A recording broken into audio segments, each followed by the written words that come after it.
So good afternoon, everyone, and thank you for coming. Welcome to Sustainable Packaging News Roundtable. The goal of today's discussion will be to discuss consumer behavior and what can brands do to improve the focus on sustainability and circularity. So it will be interesting to hear your experience, your views, your ideas. What can companies do? What can the society generally do to improve circularity in terms of consumer behavior? So just some introduction. We have Alice Harlock here, the Director of Technical and Member Services of or on-pack recyclable labels. Is that correct? That's me, yes. That's absolutely. you, yeah. We normally say OPRL for short. Oh, OPRL, okay. Yeah, right. Yeah. Well, I was trying to explain what the abbreviation is, yeah. Right, no problem. Then we have Julien Tremblin, the Europe's General Manager of TerraCycle. And you have a vast network of recycling facilities in Europe. Yes, recycling facilities. We also work on reuse, which I know we'll probably touch upon today as well. So okay, thank you.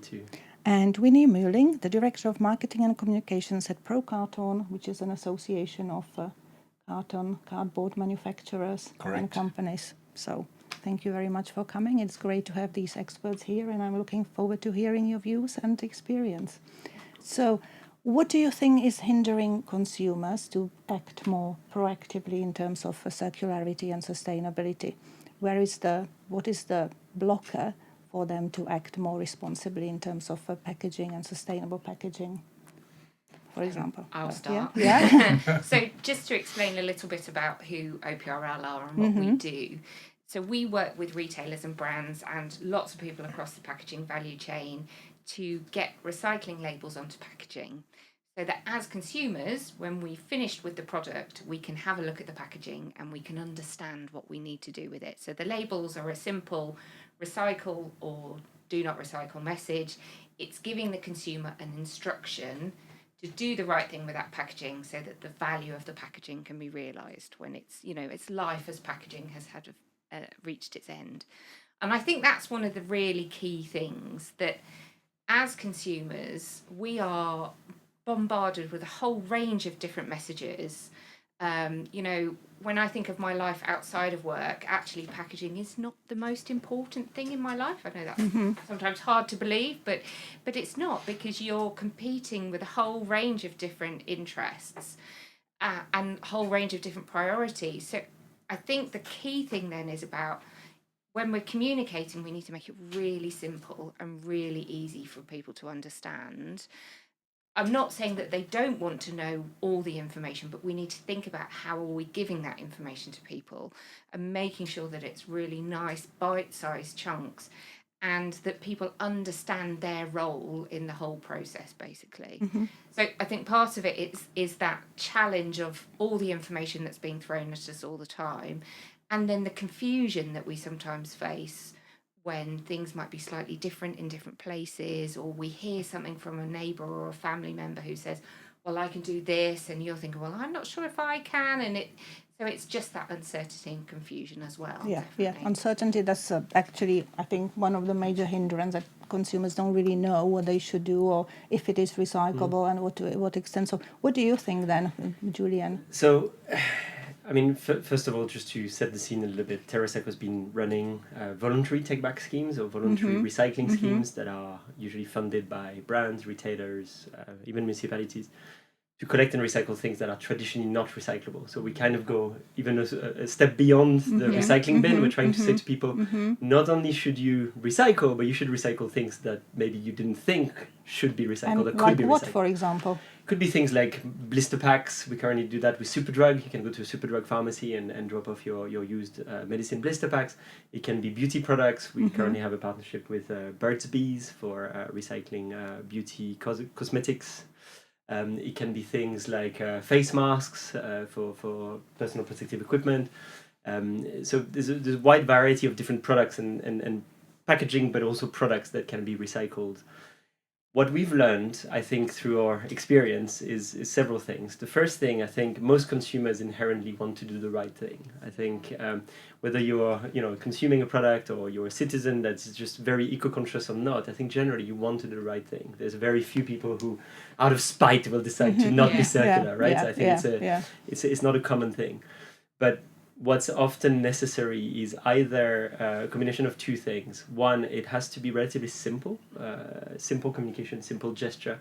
One key metric that I always find interesting is they establish that people in the UK on average recycle about 90% of their kitchen packaging, but they do less than 50% of their bathroom packaging.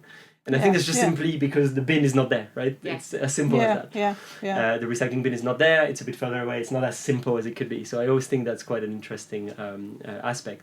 And I think secondly is a piece about the communication and the if you want people to recycle, you need to tell them what to recycle, how to recycle it, and it needs to be extremely simple for them to take part, right? Absolutely. If you go to a Superdrug tomorrow to go and recycle your medicine blister pack, there's a bin there. It says, please recycle your blister pack, and it will be turned into this and this. It's very simple, very tangible. It helps, and it brings a lot of people to actually want to do that gesture. But I think when it becomes harder is when people don't really know. They look at the packaging, they're not too sure. I wouldn't really know. Is it right? Is it not? No. Where do I find the information, etc.? That's when you start to lose people a little bit. And I think the easiest we can make the gesture and the more tangible we can make the result of the gesture is always helpful. And I keep thinking about OPRL. What I really like about the OPRL messaging is generally it says recycle or do not recycle. But it's very, it's very black or white, which helps to tell sometimes the people do this in your recycling bin or do not, right? Which is very helpful for most of the population. Absolutely. And Winnie, what do you think? Because in your industry, cardboard and carton, I mean, everyone knows that these can be recycled. So you must have almost like 100% commitment to recycle that. I think it is to catch the consumer, to really make the consumer part of the system. That is, I think, the most important element. I would say that circular behavior, for me, it is motivated by confidence, by comfort, and by convenience. I think these are the three aspects that I would see, and we need to make it as easy as possible. I think on the carton board side, we all learned how to recycle, that you best do it separately, that you do not put it together with other recycling packages. You just keep paper and carton board separate. Take, for example, where I'm living in Switzerland. In Switzerland, we have maybe one of the best and most efficient systems because we religiously even separate paper from carton board. So you would never put paper and carton board together with any other material. You really religiously keep it separate, and it will go into separate streams, and it will end up in separate recycling streams. And I think that is maybe the most important element that I would see. Include the consumer. You need to get the buy-in of the consumer. You need to show the consumer also the results of his recycling and separation collection efforts. If he can see the results, then I think he will be part of the system, and then he will do what we want him to do. I think this intrinsic motivation, that is what we have to really trigger. And once we trigger this intrinsic motivation, then I think we will reach what we do on the carton board side, recycling rates of 87%. When we go to PET, if you look at PET, I think you have two different systems in different parts of Europe. You have a deposit system, for example, in Germany. That is how you get then also recycling rates of 95%. Or you get in Switzerland, again, we have also recycling rates of 95% for PET bottles. But that is just simply because the consumer learned it and the consumer understands. When I do this separation effort and I put it in a separate bin, then it will come back to me as a recycled package. And I think this reward, this is what we also have to give to the consumer. Make it visible that there will be really something done with it. And if you don't do it, then of course you lose. So we have, if we look at the packaging world and we look at flexible packaging, for example, that is, I think, unknown. That is where this element of comfort, of confidence is not given. Because the consumer doesn't know a chocolate wrapper. What do I do with it? A potato chips bag, what do I do with it? Do I put it in the regular bin? Do I put it in the yellow bin, in the blue bin? Where do I put it to? So I think that educating the consumers is quite important, and the brand should spend more effort on easy, clear, understandable communication, so actually people know what to do. You think that there should be more focus spent on that, or companies should try more in this respect? I think if we over-educate, we might also lose again. Yeah, Okay. Then we might do it again too complicated. Yeah, so I would not over-educate. It has to become part of the regular, part of the mainstream. It has to be no default solution. Yeah, that is, I think, what we have to. I think that's a really interesting point. And when you think about some of these things, I think we've also got to be realistic about what we can achieve and how long that will take. So, changing people's behaviour, unless there's something like an incentive, like a deposit return scheme, where there's an obvious incentive, you take your bottle back and you get the deposit.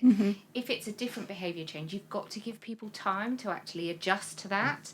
And I'm sure you've seen that with schemes where you've introduced that probably at the start you're not getting a huge amount of material, but as word spreads and people get used to it. I remember when my boys were little and we were moving on to solid food, and someone said to us, when you give a baby food for the first time, you need to give it to them 15 times before you decide whether they don't like it, because their first instinct will be spit it out. But that doesn't mean they don't like it. They've just got to get used to it. And I think that's the same with anything. We've got to get used to this new behaviour. Oh, I'm putting my paper in this pile now instead of in this pile, or I'm collecting my bottles and taking them back to the supermarket. Whatever it is, we need to give that time to embed. Yeah. But I also think it's interesting to see how consumers and citizens generally have evolved quite a bit on this. So TerraCycle's got about, in the UK, about 16-year history now. And when we really started, as you said, it was, we needed people to learn about the programs, to understand that, certain things could be recycled if you just put the right effort and the right elements. So you had people signing up to programs and starting to build a bit of a community of, maybe green-minded individuals, or specifically people who really wanted to make a special gesture. Originally, a lot of the programs that we had were very incentive-based, right? There was an element that a school that would start recycling pens, for example, or one that would do crisp packets, they would get a little bit of a reward. Every kilo sent to us got a little bit of money for charity or can be spent on this. What's been really fascinating is that over our history, and it goes back to what I said earlier, that I think people want to do the right thing. When you offer the solution now, people will take advantage of it, providing that it's obviously publicized enough and communicated enough. But going back to the example of the medicine blister packs, this has no incentive. There is no, you can't get a discount from recycling your medicine blister pack in Superdrug tomorrow. If you go, you do it because you want to keep the material in use, right? And I think, going back to the education piece, I think sometimes it's reminding people that it's the resource. It's a very simple concept when you think about it, right? There is a resource that has been extracted, and if you don't do the right gesture, which can be putting it in your recycling bin or bringing it somewhere else because it needs to be recycled, or putting your food waste into the right place, if you don't do the right gesture, that resource is lost. And I think it's a very simple concept to understand. It's really amusing that, one of the persons that in my life that understands it the most is my son, who's 7, and he will tell me, oh yeah, if I recycle it, then the resource will stay in use, right? And it has a better chance to be in use. So I think if we insist on the right messages about preserve the resource, this was a wrapper today can become something else tomorrow. This was a medicine blister pack. The aluminum will be reused to do a bike frame tomorrow. That's extremely helpful, and I think most people will react well to these types of messages because they know that they want to do the right thing, and I think that comes back to the same topic. So the easier we can make it, usually, and it's true, recycling is true in reuse as well. You want to make it simple for people to make the right environmental choice, right? I think the simplicity, and I think also the transparency, that they really see. When you do the recycling of the blister packs, do you tell consumers what's going to happen with Yes, so this is a really good question. So in terms of how it goes, it's also explaining exactly how it happens. So taking the example of a blister pack, we had to create videos to prove to people and to show, when we say we recycle blister packs, we don't just say we recycle blister packs, we do it. And it needed to pass that skepticism that is, I've always been told the blister pack is not recyclable. And the reason why it's considered to be not recyclable is because the separation of the PVC from the plastic from the aluminum is the hard part. It's almost fused, right? It's so inherently attached to each other, you can't put it off yourself. So what we had to come up with was technology that essentially turns the blister pack into a powder. And then once you have a powder, you end up with a mixed plastic and aluminum. And then you can use an electrostatic machine that allows to extract the aluminum essentially from this. And then you get to levels of purity of 98, 99% on one side plastics, and on the other side aluminum. And that allows for the recycling to happen. But as you said, you need to educate a little bit to say this is how it goes, because if not, it's harder to bring people on the journey. So where can you see those videos then?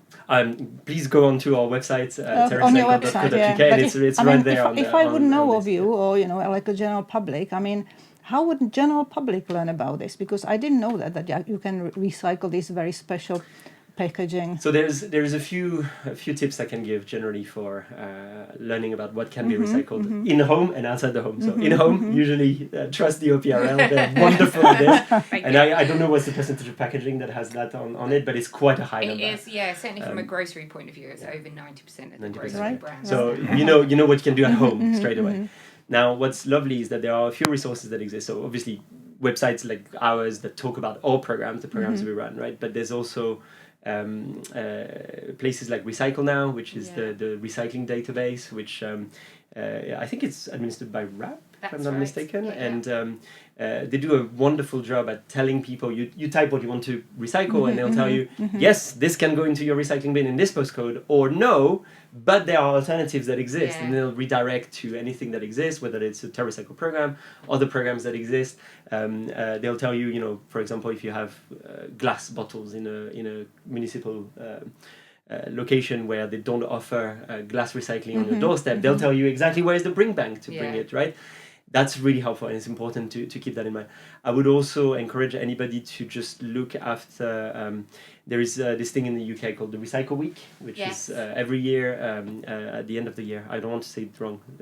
Probably in September time towards the back to school sort of period, a couple of weeks after back to school. And it's extremely helpful because every single year they tend to put a lot of highlight on certain items that were previously discarded, or trying to showcase that actually, hey, did you know that your yogurt pot is now recyclable locally in most authorities? Or did you know that you can recycle, I don't know, a blister pack somewhere else? Or did you know that beauty can be recycled somewhere else? And I think I would encourage people being a bit curious, and I would also just leave one last thing. AI systems for this are super, super helpful. So previously you would be, if you were typing like, can I recycle this on Google, you would come up with solutions that would tell you like, oh, you need to do search or click through 16 links to find it.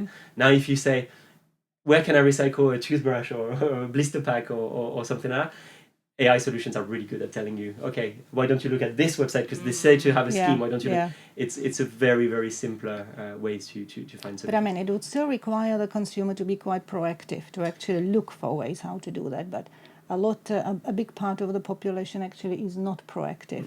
So how can education or making them more aware be promoted? That a general person who just buys something, then he throws it out, he doesn't even think about it because it's convenient just to put it in the bin.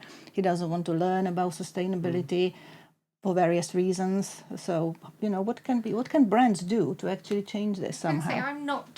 I'm not sure I fully agree with you on that one, sorry. But I think actually when we've done our research and we've asked consumers about why do they recycle? The majority of people say actually it is important to them and they want to be doing the right thing. And I think the reason why they maybe don't, it comes down to that kind of system, like you said about the bathroom. The system, if we've got an easy system, then it makes it so much easier for people to, and so they do it. Where there are barriers, where there are hurdles that they have to cross, that's where it becomes more tricky. And I think, for me, when you think about how do the brands communicate, it needs to be part of a bigger communication piece. So it's great when the brands are involved. It's great when the local authorities who are doing the collecting are involved. It's great when other organisations are also spreading those messages. And it's about having that message in different ways from different people, and it kind of reinforces it. The more time you see it, the more times you think, oh yes, that's right, I'm getting that. And then it starts to bed that behaviour in again. Sure. I think we also do a lot of research looking at recycling and the importance of recycling, and what we see recycling in from an 5 or 7 different criteria, recycling would always be in the top 2 or top 3 boxes. Still today, where you have high inflation, still today, where you have a war happening next door, recycling, it is still there. People want to recycle, and we see if you do it. If you look at different countries, it's happening in different phases. So Germany has always been the number one in the past. Yeah, this was the best guy in the class, and and why is that? What's the reason for that? Good. I think it is maybe this discipline. Yeah, the element of discipline, order. Yeah, Ordnung. Yeah, that is I think what we grew up with. Yeah, and I think that is what's near. But what we saw lately, it is Italy and Spain really catching up strongly, and now you won't believe it, UK. Wow, UK. That's surprising. That's a bit surprising. This year something happened in UK. Yeah. So recycling really jumped very high in the element of importance for consumers in UK. Yeah, so I think they really want to do things, but we just simply have to make sure that they really understand and that we keep it simple. Yeah. That is, I think, the most important part. That they do the right thing. They want to do the right thing, but many times they don't know. And this is maybe what you mentioned before with the logo. Yeah, maybe a very interesting figure you might be interested in.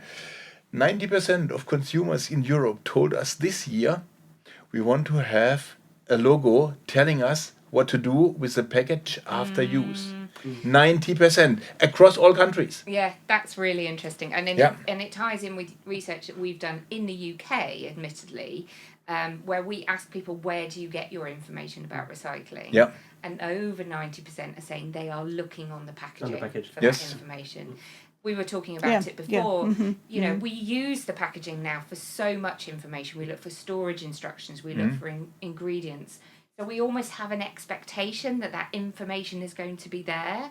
And so we're expecting, to get that disposal information as well in the packaging. Really, really fascinating. So this is something, also a value that really jumped up, yeah? Even if consumers would tell us we know very well, or we feel confident to say what can be recycled, what cannot be recycled. So there we have a confidence level of more than 80%, yeah? But of course we know if in reality the thing starts, chocolate wrapper is always my best example. Where to put it, I think very few consumers would be able to do. But that is, they feel very confident, but they would still like this extra support on the package to tell them, okay, that's what I do after use. You were asking just earlier, what can brands do, or what? I think it's almost like what brands have to do, because I think put yourselves in your daily consuming habits, right? We all consume products, packaging, whatever it is. When you use a packaging, especially that is single use, right? The experience you're going to have with the product itself might be wonderful, but if at the end of the day you end up with like a wrapper and you're like, the last interaction I have with this product that I bought is a negative one. It goes into general waste, right? You feel as a brand you almost have the responsibility to try to find a better emotional finish to the way that your product is being consumed, right? It's almost illogical to think I'm going to satisfy my consumer with something wonderful and the best product possible, and then suddenly I'm going to tell them nothing about how to deal with it, if there is a solution for recycling. And if they currently don't have a solution for recycling, I think they almost have a duty is too strong a word, but I think the consumer has an expectation that they should give them a way to do the right thing again. And to feel good once I've finished with that product or with that packaging, that you make them feel good about what is the last gesture they're going to do, and that they know that this is not going to be a wasted resource or going to get incinerated tomorrow, because I think that breaks the promise between the brand and the consumer. And do you think that brands do enough, or can they do more? It's a good question. They do more now than they used to. They have to, because they have to, maybe. They have to. There's more regulation coming through. There is more expectations. But I think from where I sit, I think there's still a lot of wishful thinking, and there's still a lot of, especially that regulation comes into play. There's a bit of a disconnect between, okay, there is now, I'm going to take the example of EPR, right? We know that there's now extended producer responsibility across many countries, across many, the UK is obviously now has an EPR as well. And I think there's often this expectation that, oh, now that there's an EPR and as a brand I have to pay towards something, right? Which in this case is, managing the end of life of the packaging, right? It's now paid by the companies themselves who produce these products. There's almost sometimes an expectation that that's it, right? That's my job is done. I now pay an entity, almost like a tax, to make sure that it gets collected and the end of life of the packaging is handled. And so I think it sometimes creates a little bit of a disincentive from the brands to really go and understand how their packaging behaves once it's at the end of life. Does it actually get collected? Does it actually get recycled? And I think what I often encourage brands that we speak to on a daily basis is try to understand what is actually happening to your packaging, right? Because two things that I would add to this. The first one is, when you put a product on the market, you have to today go through, regulators that will admit that, hey, the content of your food or your content of your drink is acceptable, right? But they're not going to look at the packaging. There's no overarching body that tells you this packaging you can put it on the market and this packaging you can't, right? So that's, I think, first thing that is missing.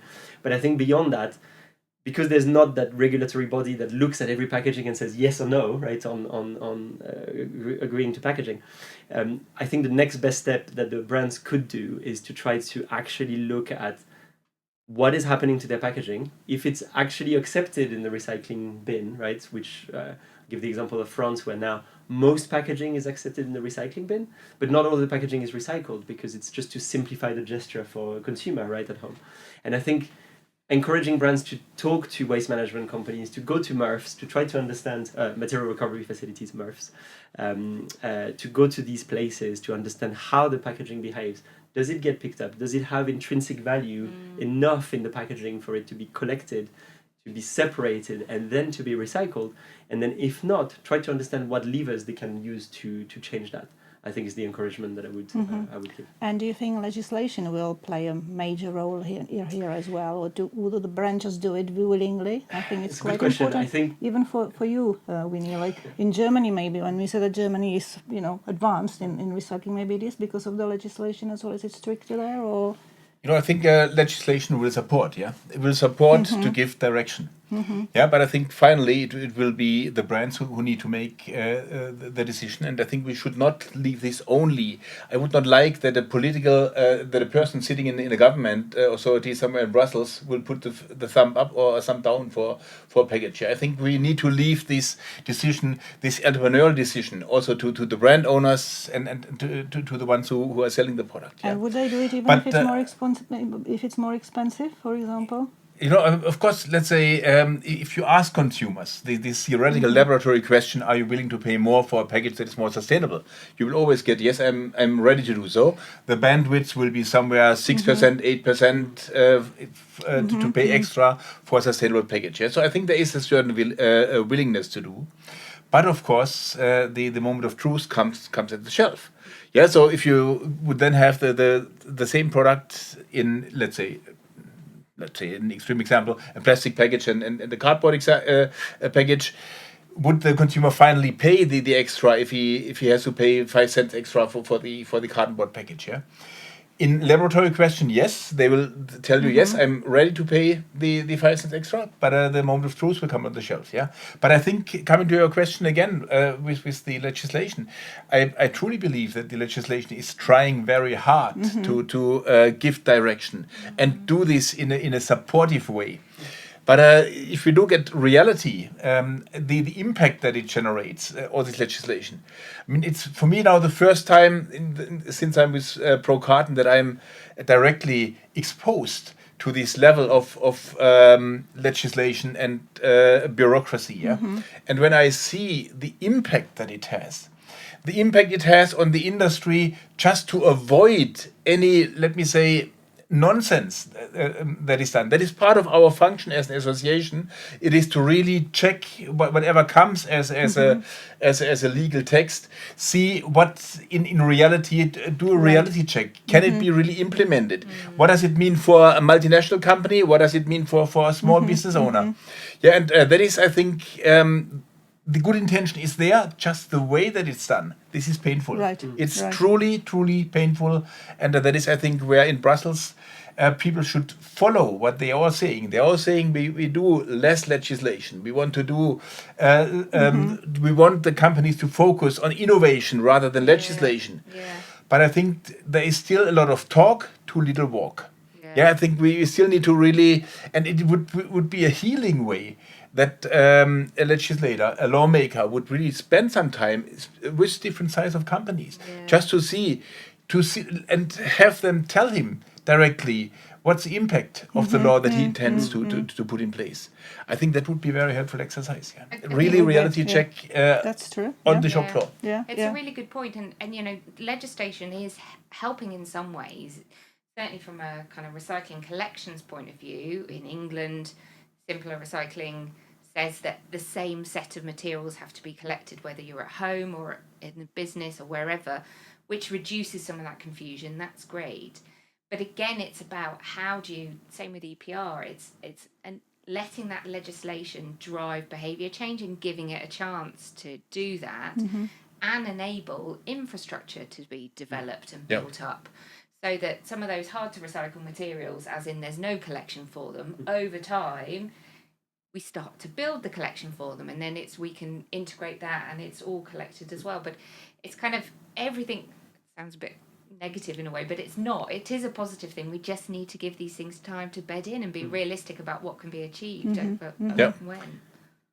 I also think from a legislative perspective, and the role of regulators is to be an enabler sometimes, and I think sometimes that role is forgotten. But I'll give a very concrete example of where it can be extremely important for legislation to play. I mentioned earlier that we work on reuse as well, so we set up a company called Loop in 2018, which has the one and only ambition to bring reuse to scale in consumer products generally, right? So now in France, where we have developed, and the other 5 pilots that we ran in different countries did not, the main, you can go to 400 or 500 supermarkets now, where you can buy almost any type of product. There's some brands that participate, some brands that don't, but generally you can fill a basket of goods with products in reusable packaging. The reason why it has worked in France versus other places is because France has created a bit of an enabling legislation that does 2 things really. The first one is giving targets. So targets are, I go 2 ways on targets, but this time it's really helpful because they're saying by 2030 you have to have 10% of all packaging being put on the market that is in a reusable format. That gives an aspiration, so retailers have to abide to that, and they have to achieve the target by 2030. So that gives first a target, but a target without further elements would be difficult to achieve. So the second thing that they created, which has been completely enabling, was to say that actually a portion of the EPR funds that get generated every year have to be spent, I think it's about 5%, has to be spent on incentivizing reuse in France today. And the way that we've figured out that works, right, and it took a while to get the right formula, but was to find the biggest barrier was understanding that the brands want to do reuse as well. They're not, again, brands are not evil, they're trying to find the way forward. And so a lot of brands wanted to do reuse, but the biggest barrier was, I have currently a packaging that costs me, 10 cents per go, right, as a disposable. Yeah. And then maybe the reuse option costs me 30 or 40 cents, right? And it was finding that actually if you just subsidize that small piece, while a reuse is still at a small scale, maybe the 20 cents that it needs to be at cost parity, that's enough. The brand will go and follow because they have that guarantee that it's not going to cost them more necessarily to develop something new.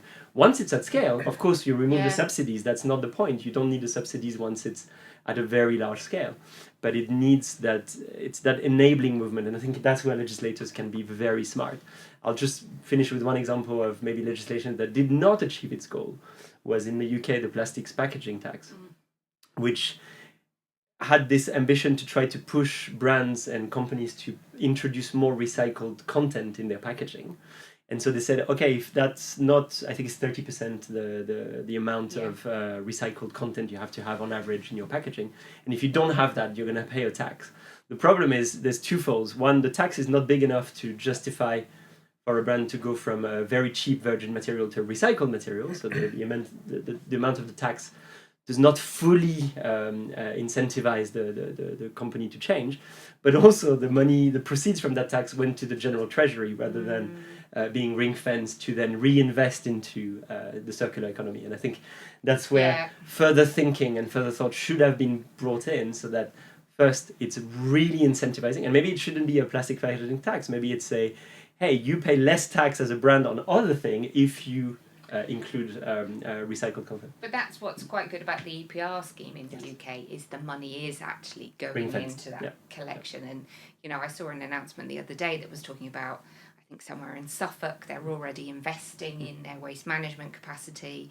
So it's starting to see that. It's early days, obviously, but we're starting to see that come around. So the other thing that you were talking about in terms of consumer engagement, I think, because we've got this simpler recycling coming in at the moment, where we're going to have these standard set of materials collected, local authorities have started communicating a lot more about recycling as well. So people are talking about it, we start thinking about it a bit more, we start thinking about everything that we can do, we're seeing these messages come from different places. So I think that's definitely going to create a bit of a buzz and an interest in it. And that's interesting, great to hear. We talked about recycling mostly, but what about returning or reuse? Should that be promoted more, for example, in food sector? Julien says yes. You know, I think we will finally need both systems. Yeah, I think it will be. If you talk about a circular economy, there will be elements of single use, there will be elements of reuse. The single use need to clearly show a high recycling rate, that things will really happen.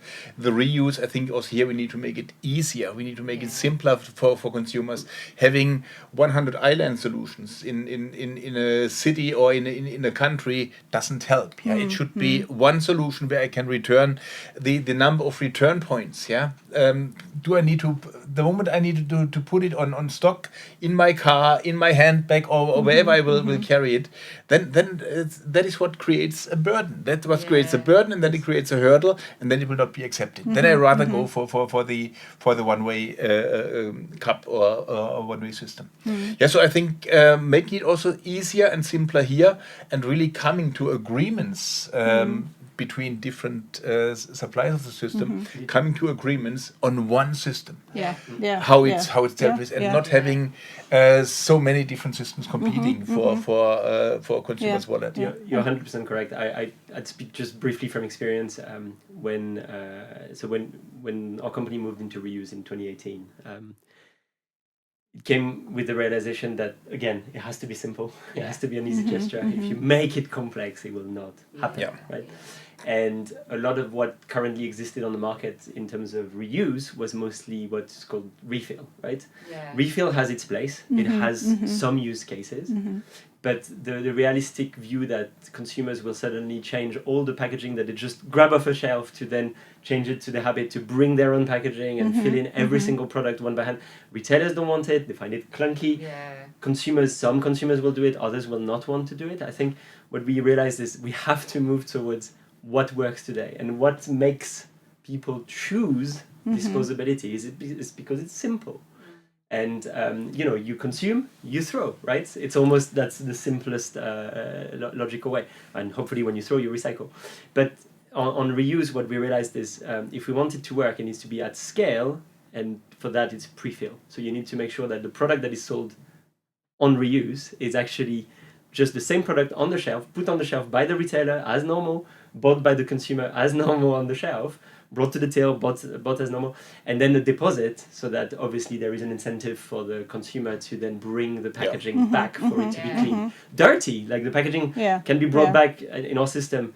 Consumers are now bringing 20, 30, 40, 50 packagings at a time. So it's almost like they have a separate recycling bin, which is not a recycling bin, it's a reuse bin, where they put all their packaging that has to be reused, bring them back to the store and return them. Dirty, right? Very important.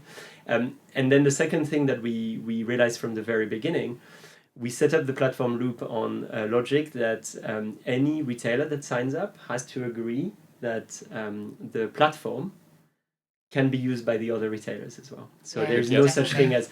And so the system we've built up was one that we like to call buy anywhere, return anywhere, whereby currently in France we have 4 retailers that are signed up now, so Carrefour, Monoprix, Système U and Franprix. And all of these retailers have machines that look different. They're in their look and feel, they're in their style, right? But you can buy a product at Monoprix and return it at Carrefour, and you'll get your deposit back, and there's no questions asked, right? And you can do the same then at Monoprix and then return it to Franprix. It's very important. It has to be simple. And I think one of the key barriers that you were mentioning about reuse and making it simple is you want reuse to feel like disposability. If you don't manage that, and if you bring 1 hurdle, 2 hurdles, 3 hurdles, that's where you lose the consumer. Yes. Yeah.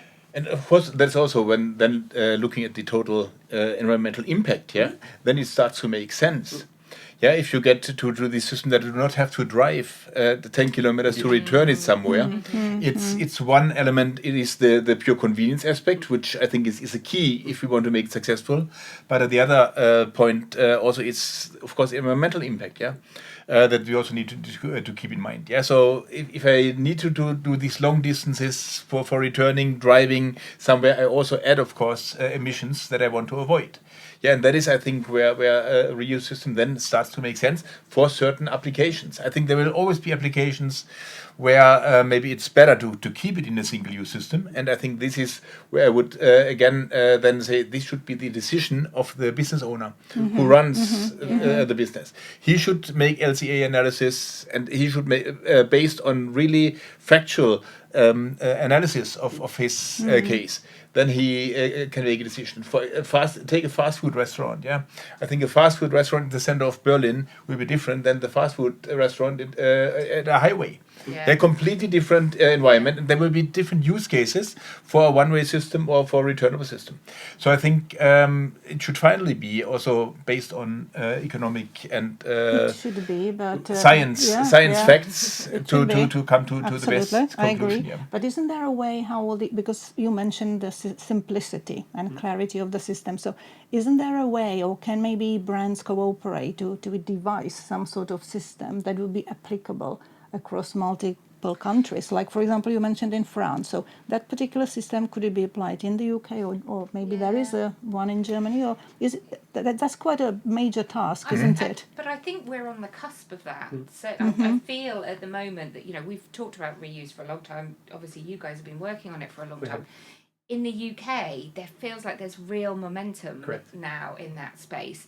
Far much more than we've had in the past. There's been trials by various retailers, but the fact that we've got a group that have actually come together, a group of retailers that are coming together to work on it, this feels a new thing, and it feels like it's really got that emphasis behind it.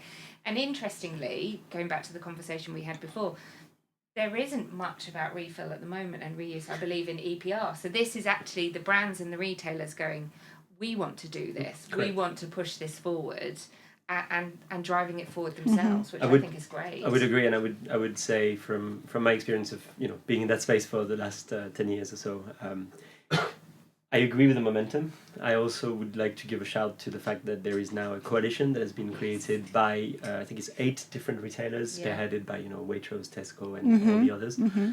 And they've really gone out and said, okay, we want a system. We want the system to be interoperable, and we want the system to focus on pre-fill, right? And I think it's a first very strong sort of signal. It's probably just a leading signal so far, and let's see how we can implement it quickly, efficiently, and with a system that is interoperable. But I feel like for the first time there is a real sense that everybody wants or recognizes that this is needed. And I also think that what's really interesting is if you're a brand today and you're thinking, reuse could be interesting tomorrow, I think it's interesting very soon also, because with EPR legislation there is the fact that it's here to deal with the amount of waste that gets generated at the end, right? And the amount of waste that gets picked up and handled by municipalities. Reuse has the potential to start reducing some of that waste burden, right? And there's always an interesting scenario that a packaging that is going to be reusable, and it's true in France in the EPR today, if it's a reusable packaging, it will only count, you will only have to pay the EPR fee for that one time. Because obviously if it gets cleaned and reused, it's only going to be thrown one time at the end of its life, right? Which also reduces a little bit of that burden from brands that are I'm sure they've been hit by some of the largest invoices that they've ever received in their history since the launch of the UK OPRL. So I feel like, when you're looking at this and looking at reuse, there's also some benefits that could be economical at some point on this, right? So I think that plus the fact that there's a coalition of retailers that are clearly signposting, we want this, is a big leading indicator that I think things are coming down the pipeline. Yeah. So in France, I think we are a bit advanced in the reuse case. Yeah. When I look at Germany, I think the figures that I heard from just from the HoReCa sector, it is I think below 2% of reuse. That again, where you leave the option to the consumer. Yeah, you leave the option. You can order it also as a reusable thing, but then it comes with a €2 deposit per container. Yeah. So is it handled in France? In France, you don't have the option anymore. In a HoReCa. No. So in HoReCa, you don't have the option. Because now it's indeed true that if you are even fast food restaurant, you have to have. There's some legislation that says if your restaurant is more than X square meterage, right, or square feet, you have to have a dishwasher and the ability to reuse cutlery and that type of thing. So that starts to exist by law, right? And you can still have a takeaway packaging if you eat out, but if you eat in the restaurant, it has to be reusable things. But then, for example, in supermarkets and where, when we work with Carrefour or others, the products are available in two formats. There's still the traditional disposable packaging, and then there's the one that has the messaging around reuse, right? And around the fact that it can be reused.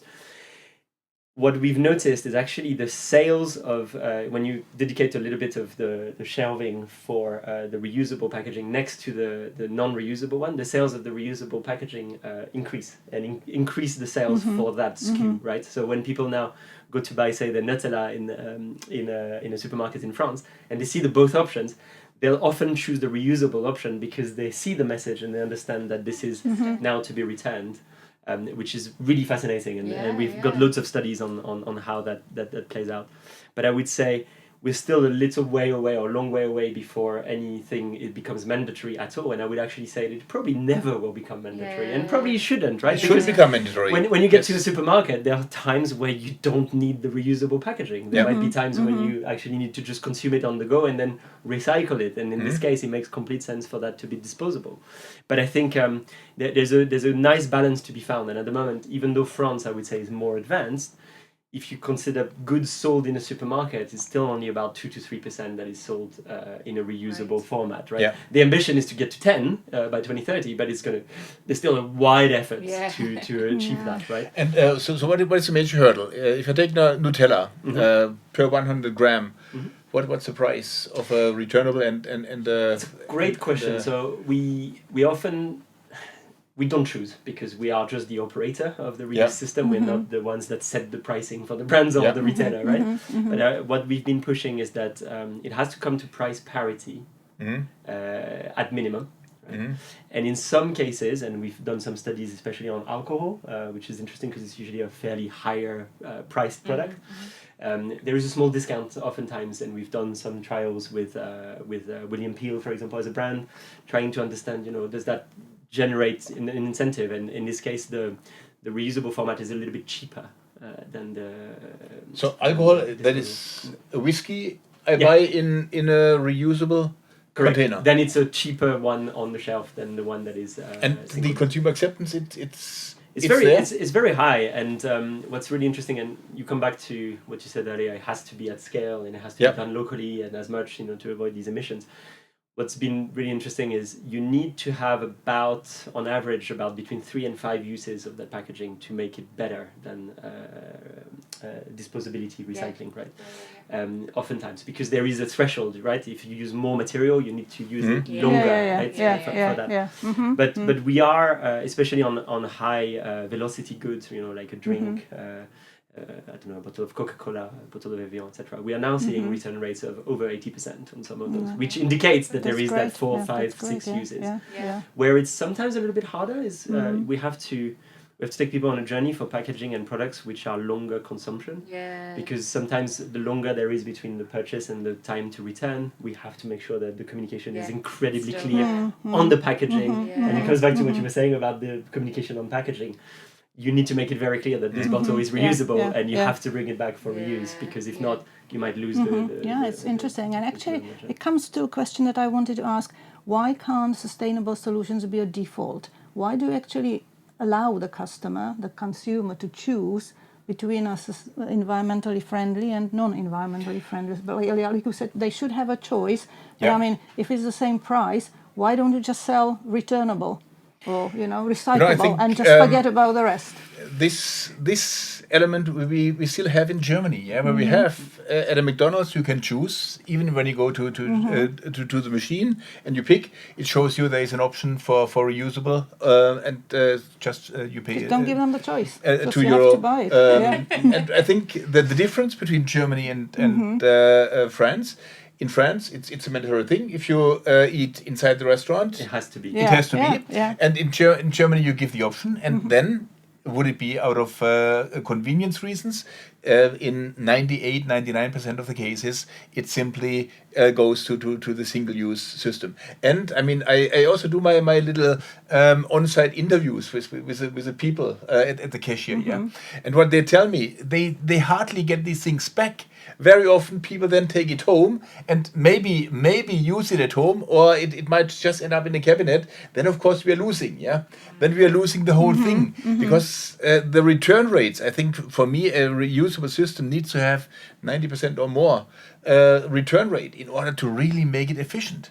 And really return fast, Not keep it 6 months at home in a cabinet before you bring it back, Really fast. Then this becomes efficient.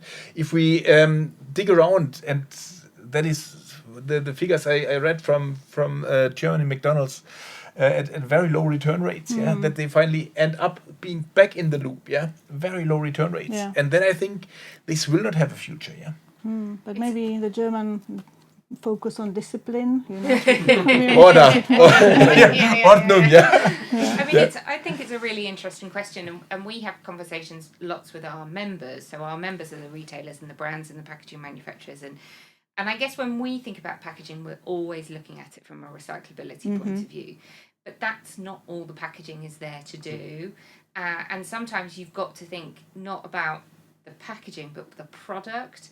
So there's lots of information upon the impact of food waste, and sometimes actually you need to put a barrier in the packaging because you need to extend the shelf life of that product, and if you don't, then the shelf life is shorter and the amount of food waste goes up, and obviously that's really bad from a sustainability point of view. So it's all about that lens that you're looking through and where the priority is, and as good as we are as consumers, we don't see all of that and we don't understand all of that. That's so right. it's maybe not always down to us to make that decision. We need to have some guidance from the manufacturers and the brands too about what's best. That's really interesting. But I think generally, really maybe limiting the options might be good if we want to move it in one or the other direction.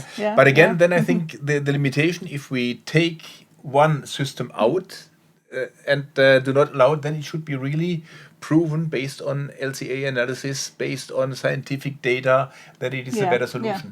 Then I would always support such a thing. If it's really proven for the specific use case that this is a better solution, then maybe just you may take out the not so good solution. Yeah, and I think, if I may bounce on what you were saying as a question, do we give the choice, right? So, or that type of thing. I think genuinely people were not truly given the choice. Do you prefer disposable versus reusable, right? It happened, I think, if you go back to the 1950s, I wasn't there, but if you go back to the 1950s when many packaging was still in reusable format, the change from reusable to disposable was one that was driven mostly by economics, right? It's often going back to, it's the economy stupid, but it's kind of true, right? It's economics. I think manufacturers realize that actually you can make it convenient because disposability was seen as convenient and cheaper potentially than that, and I think that drove consumers to think, I'll adopt that, this is wonderful, I can now get all these products on my shelf, they can be manufactured somewhere far away and they can still be brought here, it increases the range of products. there was no real choice, I think, from the consumer per se on this. I think in terms of bringing back the choice to the consumer today, I think that's rather important because there is, we were talking a little bit earlier about, I think people want to do the right thing. I think there's now a realization that doing the right thing, whether that's recycling, whether that's reuse, is important because people are better educated and understand the concept and the impact that it would have. So if cardboard and paper, for example, paperboard, was not recycled at 90+%, but was recycled at 10%, I think we would all now realize and be in a bit of a panic about this, right? And say, we have to do something to bring it up. And I think, you know, thinking about reuse or thinking about these new solutions, it's not going to be a one-size-fits-all, but there has to be more choice offered, and there has to be enabling legislation around it to ensure that the economics of it can be truly tested, because you can never ask, for example, reuse at small scale to be competitive to disposability at large scale, right? If you do 1,000 products in reuse and you do 10 million products in disposable, you're not going to have the same economies of scale. So we have to find a way. And you don't think that consumers would actually prefer even that solution that is more expensive? If you say that they are quite aware and everyone is pro sustainability, you don't think that they would accept that if they sort of like, get rid of all the... It depends on the product. It depends on the differential in price as well. Generally, again, what we've tried to push with our Loop platform is that brands and retailers that come on board try to get to cost parity, right, on the selling.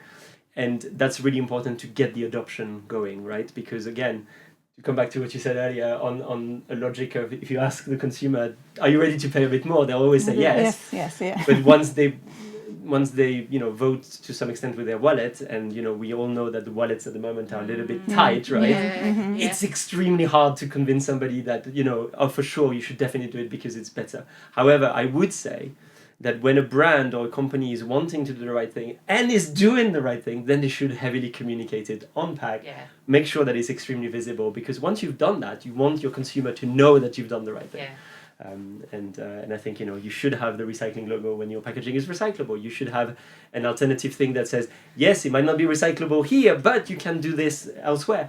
Something like that, just to make sure that consumers are aware. Yeah, and you agree, Winnie, with that? Yeah. What the members of your association think? Do they really promote this idea as well?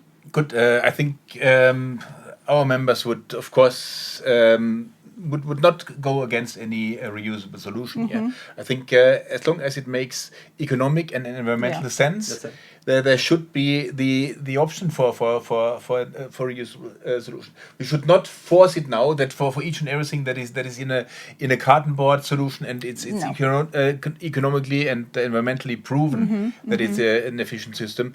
I would not see that we by law now bring in a reusable system. But I think also competing these two systems and really make objective analysis and then come to a conclusion.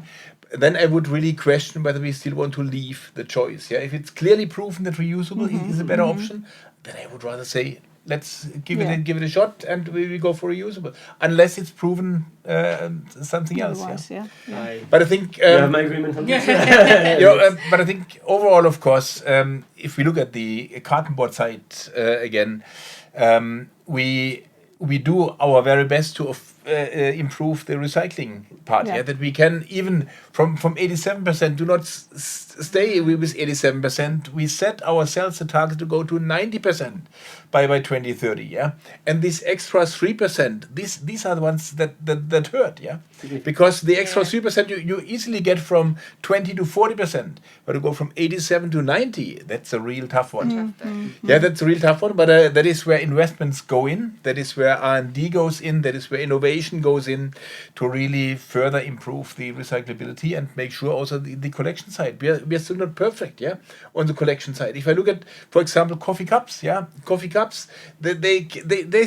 cups can be recycled very, very well. But as soon as they end up in a general garbage bin in the pedestrian zone, it's gone. Then we don't get this fiber material back, and we want it back. We want to get this fiber material back, and that is so. We still have to do our homework on certain categories. But I think if I look at 87%, we are proud on this 87%. Yes. Yeah, and really putting the bar a notch higher to 90%, that is what keeps us all going. Yeah, we should not be complacent to say, okay, good, lean back and relax.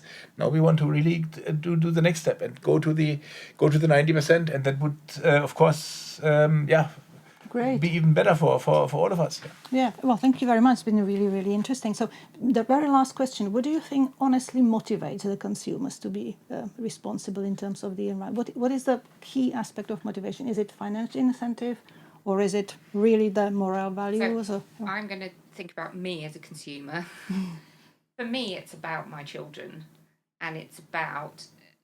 I do, not surprisingly, have an environmental focus. For me, it's about ensuring that the world that they are able to grow up in is a nice place.